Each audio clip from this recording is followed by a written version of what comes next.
Hey everybody, it's Tim at Broken Dice. Being a quick little channel update. Started to work on my Persian force. I'm kind of looking forward to getting into this project. I want to talk about how I'm going to assemble them, how I'm going to base them, and why. And then something else I'd like to add to the army. So first off, I have decided to go with two guys on a base. These are Victrix miniatures, and we know that Victrix miniatures tend to be a little bit more robust than other 28 millimeter miniatures. And sometimes they can have a much more dynamic pose, let's say. The way the body stands, the way you need to shift it on the base and get it to line up. So with these guys, I tried to do 4 of these guys on a 40, and it looked horrible. I did a dry fit, and then I tried, well, maybe just 3. 3 didn't look. It looked off, like symmetrically wrong. It looked disbalanced. So I opted for just 2 of these. And for size comparison, these are my Warlord Greeks. Okay? So if we put these 2 side by side, you can see the size difference in the Victrix miniatures compared to, let's turn them this way as well. So we don't so much the shield, we can actually see more of the body. You see how much bigger the body is on that Victrix 28 millimeter as opposed to the more thin Warlord Games miniature? So that is why I have decided to go with just 2 on a base. I'm going to have a 6 base frontage. Yeah, I don't know. This and to clarify, this is a heavy infantry unit. It's kind of like an imitation hoplite that the Persians adopted after they had already been had it handed to them a couple of times by the Greeks with this sort of fighting style. So they thought they would adopt some of that, which is good. You know, you find what wins and you try to copy it. But the problem with copying something, you can, what is it? Often imitated but never duplicated, sort of a thing. And I think that's what happened here. And there is a historical later reference for that when the successor kingdoms went up against the Roman Republic, fought the regular legionnaires, and then over time decided, hey, that's a great fighting style. We should adopt that. And so they had imitation legionnaires. Again, imitated but not duplicated in success. And I assume that that's what occurred with these units here. I mean, they also hired normal Greek mercenaries as well. But with mercenaries, are you dealing with dual loyalties, are they really going to fight for you the way you want them to? We don't know. But so I'm going to base these guys on 2 because I tried that and it just looked horrible. Maybe on a 60 you could do 4 of these guys, a 60 by 60, and it not look too bad. But even a 50 looked a little crowded because, like I say, you show those bodies up next to each other, there's a significant difference. Okay, research wise, I had several books, but these are some for colors and prints and painting. Kind of look at some of these plates that they use in here to give you an idea of where to go. Just, some lots of color, a lot of patterns and stuff to try to duplicate on the miniature. So, I mean, this will take an awful lot of attention to detail that a lot of my armies don't. I mean, a lot of my armies, that's like these guys here, it's a white tunic and they're behind a great big shield, so you don't have to worry about it too much. With these guys, you're going to see a lot of that stuff.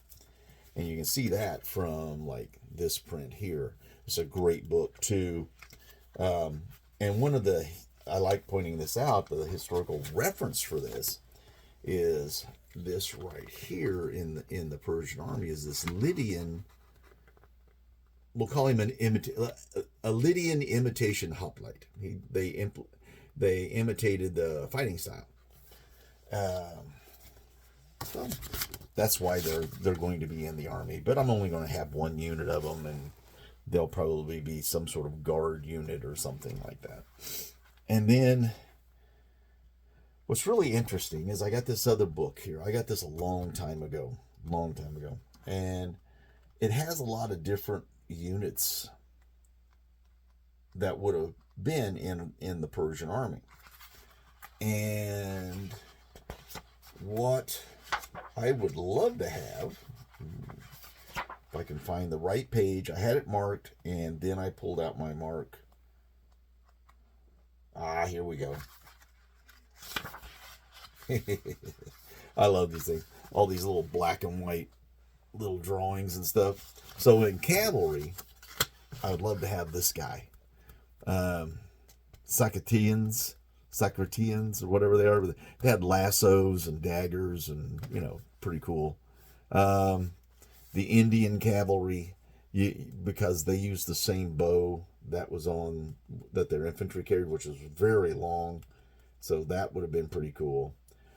This up here is a pictorial representation of what Herodotus said, that the cavalry were armed like their infantry, and so a lot of people think that they carried a shield. There's very few depictions. I don't even know of any real depictions like on any like tombs or walls or anything where it shows their cavalry having shields of this design, or any shields at all. So if somebody has one and has a reference for that, that would be pretty cool, because then I would be more apt to have one in my force if we could find something like that, other than just because it could be one of those things where he was referring to body armor, javelins, and spears and that sort of thing, as opposed to the actual shield that the infantry carried. Also, let's go back. Some of these different troop types, the way they're described, would be pretty cool to paint up. Carrying normal Mediterranean era style weaponry, round shield, spear, small round shield, javelins and sword, spear and javelins and stuff. Some have leggings, some have full-on pants, some have tunics and shirts. These guys have like little horned helmets, which I think is pretty funny, But, let's see, what else? Oh, yeah. This Saka infantryman, that would be pretty cool with the big conical hat. And then you notice all the different clothing and stuff. So it would be a very eclectic looking army on the table, and I think that's what really make it stand out and contrast completely with either ancient Greeks or a Macedonian phalanx and that sort of thing. I just would find that very interesting to see on the table. It would be very appealing to the eye, that contrast. But that's it. That's where I'm at. I'm going to get started on this. Hopefully get some paint on them today. Just keep, working through it. And this video has gone a little bit longer than what I thought, but I thought I'd give an explanation why the last video had no audio in it. I don't know what's going on with it could be that the editor that I needs an update or something, and I don't know. Okay. That's enough of this. Hope all your projects are going well. And like I said, if you have any references and stuff to where to people that manufacture some of these older, like late Bronze Age, early Iron Age armies and stuff, especially like Assyrians and stuff like that in 28 millimeter that could fit with this army that I'm putting together, I'd appreciate it. Leave a comment down below. All right, that's enough of this. Ooh, shoot, 10 minutes long? God, I don't see how you stand it. All right, everybody stay safe, stay well. I'll see you next time.